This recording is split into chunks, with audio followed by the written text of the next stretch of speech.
இன்றைக்கு நான் இந்த நெத்தலி கருவாடும் கத்தரிக்காயும் பொரிச்சு ஒரு வித்தியாசமான டெவல் தான் செய்ய போகிறேன். நான் இன்றைக்கு திடீரென்று தான் அந்த முடிவெடுத்து நான் செய்வேன் சொல்லி சரி அந்த வீடியோவை உங்களுக்கு நான் பகிர போகிறேன்.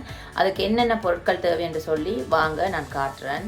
முதல்ல பார்த்தீங்கன்னு சொன்னால் இது வந்து நொறுக்கின செத்தல் மிளகாத்தூள். இது வந்து உரைப்புக்கு நான் பாவிக்க போகிறேன். அடுத்ததாக ஒரு 6 to 8 பச்சை மிளகாய், சின்ன வெங்காயம் நீங்கள் எவ்வளவும் போடலாம் உங்களோட டேஸ்ட்டுக்கு ஏற்றவாறு, ஒரு கைப்பிடி அளவு உள்ளி, ஒரு 3-4 கட்டு கறிவேப்பிலை. முக்கியமான விஷயம் இதுதான் கத்தரிக்காய் இன்றைக்கு நான் சின்ன குட்டி கத்தரிக்காய் எடுத்துருக்கிறேன். நீங்கள் எந்த கத்தரிக்காயும் எடுக்கலாம். ஏன்னா நாங்கள் இது பொரிச்சு தான் இதுக்குள்ளே போட போகிறோம். அதனால் எந்த கத்தரிக்காய் எடுத்தாலும் பிரச்சனை இல்லை. அதுக்கு பிறகு ஒரு 3 தக்காளி பழம், ஒரு தேசிக்காய் வந்து நான் புளிஞ்சு விட போகிறேன் அந்த புளிப்புக்கு. அடுத்ததாக தேவையான அளவு உப்பு. முக்கியமான மெயின் ஐட்டம் நெத்தலி கருவாடு. இந்த நெத்தலி கருவாடை பொரித்து இந்த கத்தரிக்காயை பொரித்து எப்படி இந்த டெவல் செய்கிறேன்னு சொல்லித்தான் இப்போ நான் உங்களுக்கு காட்ட போகிறேன். முதல்ல நான் வந்து இந்த கத்தரிக்காயை வெட்டி பொரிச்செடுக்க போகிறேன். வாங்க இந்த டெவல் எப்படி செய்கிறேன்னு சொல்லி இப்போ நாங்கள் பார்ப்போம்.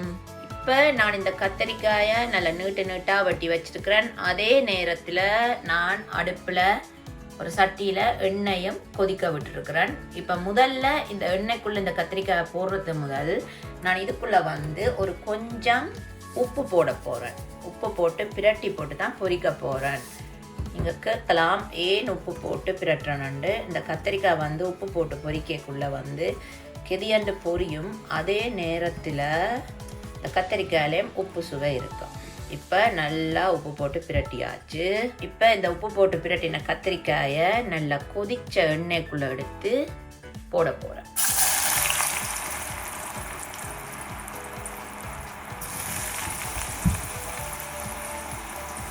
இப்போ எண்ணெய்க்குள்ளே போட்டு நல்லா பொன்னிறமாக இதை பொரிச்செடுக்கணும். இப்போ நான் இதே மாதிரி எல்லா கத்திரிக்காயையும் நல்லா பொன்னிறமாக பொரிச்சு எடுத்து போட்டுட்டு நான் உங்களுக்கு காட்டுறேன். பாருங்கள் ஃப்ரெண்ட்ஸ், இப்போ நான் இந்த கத்தரிக்காயை இப்படி பொன்னிறமாக பொரித்து எடுத்துருக்கிறேன். நான் இதே மாதிரி மற்ற கத்தரிக்காய்களையும் பொரித்து போட்டுட்டு நான் உங்களுக்கு காட்டுறேன். இப்போ பார்த்தீங்களென்றால் நான் எல்லா கத்தரிக்காயும் பொரித்து முடிச்சிட்டேன். இப்போ அடுத்ததாக நான் நெத்தலி கருவாடை பொரிக்க போகிறேன். இப்போ நான் எந்த சட்டிக்குள்ளே கத்தரிக்காய் பொரிச்சேனோ அதுக்குள்ளேயே நெத்தலி கருவாடையும் போட்டு பொரிக்க போகிறேன்.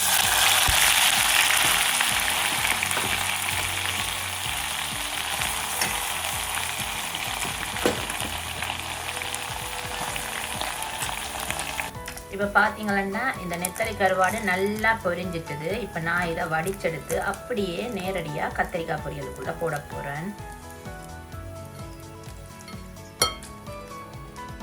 இப்போ நீங்கள் எந்த சட்டிக்குள்ளே கத்திரிக்காய் நெத்தலி பொரிச்சிங்களோ அதே சட்டிக்குள்ளே நான் இந்த துப்புரவாக்கி வச்சிருக்கிற இந்த உள்ளியை போட்டு பொன்னிறமாக பொரிக்க போகிறேன். உள்ளி கொஞ்சம் பொன்னிறமாக வரும் வரைக்கும் பொரிய விட்டு எடுக்கணும். நீங்கள் கேட்கலாம் ஏன் பொரிச்ச எண்ணெய்க்குள்ளே பொரிக்கிறீங்கன்ட்டு. எல்லாமே பொரிச்ச எண்ணெய் தான். ஸோ அதனால் மற்றது நல்ல வாசமாயும் இருக்கும்.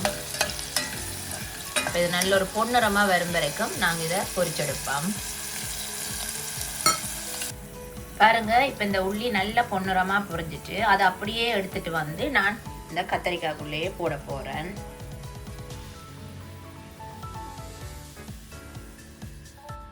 இப்போ அதே மாதிரி இந்த உரிச்சு வச்சிருக்கிற இந்த சின்ன வெங்காயம் அதையும் நான் இந்த எண்ணெய்க்குள்ளே போட்டு லைட்டாக பொரிச்செடுக்க போகிறேன்.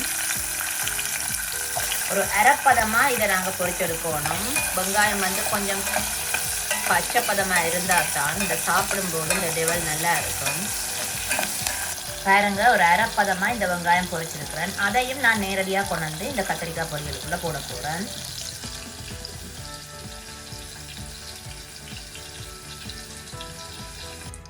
அதுக்கு அடுத்ததாக பச்சை மிளகாய் அதையும் நான் இதே எண்ணெய்க்குள்ளே போட்டு ஒரு லைட்டாக பொரிச்செடுக்க போகிறேன். அதாவது நல்லா பொரியக்கூடாது. வெங்காயம் எப்படி பொரிய விட்டோமோ அப்படி ஒரு அரைப்பதமாக இதை நாங்கள் பொரிச்செடுப்போம்.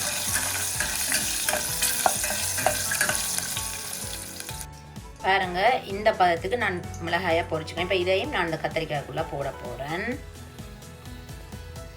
இப்போ நாங்கள் வந்து வெங்காயம், கத்திரிக்காய், உள்ளி, நெத்தலி கருவாடு, மிளகாய் இதெல்லாம் பொரித்து போட்டுட்டோம். இப்போ அடுத்ததாக இதுக்குள்ளே என்னென்ன போட்டு இதை கலந்தெடுக்கிறேன்னு சொல்லி நான் இப்போ உங்களுக்கு காட்டுறேன்.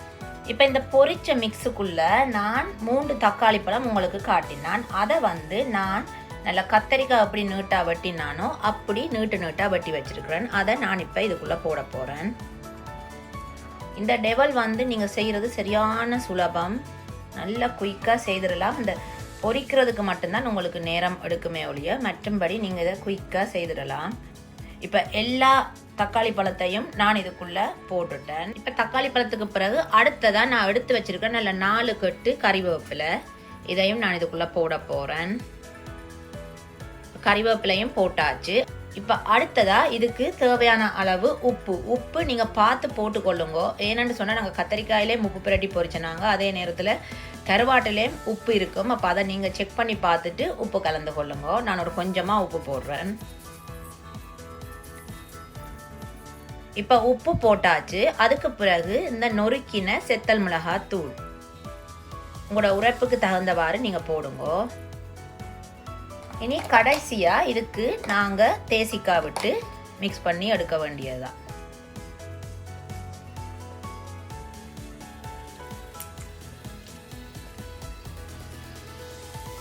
ஒரு பாதி தேசிப்புளி விட்டுருக்கிறேன். இதை நல்லா கையால் வடிவாக மிக்ஸ் பண்ணி எடுக்க வேண்டிய பாருங்க. சூப்பரான நெத்தலி கருவாடும் கத்தரிக்காயும் பொரிச்சு போட்ட டெவல் ரெடி ஆகிட்டுது. அவ்வளவு சூப்பராக வந்திருக்குது.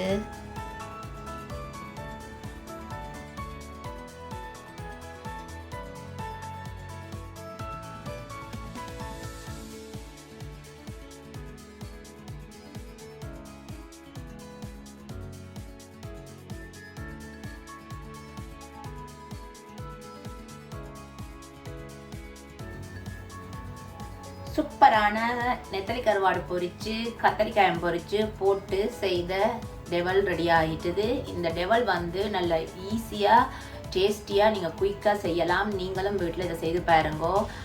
நெத்தலி கருவாடு இருந்தால் இந்த மாதிரி கத்தரிக்காயம் இருந்தால் நல்ல பச்சை மிளகாய், சின்ன வெங்காயம், உள்ளி, கறிவேப்பிலை இதெல்லாம் போட்டு நீங்கள் செய்யும்போது இது அவ்வளோ ஒரு சுவையாக இருக்கும். இந்த கருவாடு சாப்பிட விருப்பம் இல்லாத ஆட்கள் கூட இதை விரும்பி நல்லா இருக்குன்னு சொல்லி சாப்பிடுவினேன்.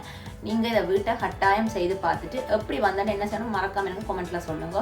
அதே மாதிரி என்னுடைய வீடியோவை தொடர்ந்து பார்த்து சப்போர்ட் பண்ணி சப்ஸ்கிரைப் பண்ண எல்லாருக்குமே ரொம்ப ரொம்ப நன்றி.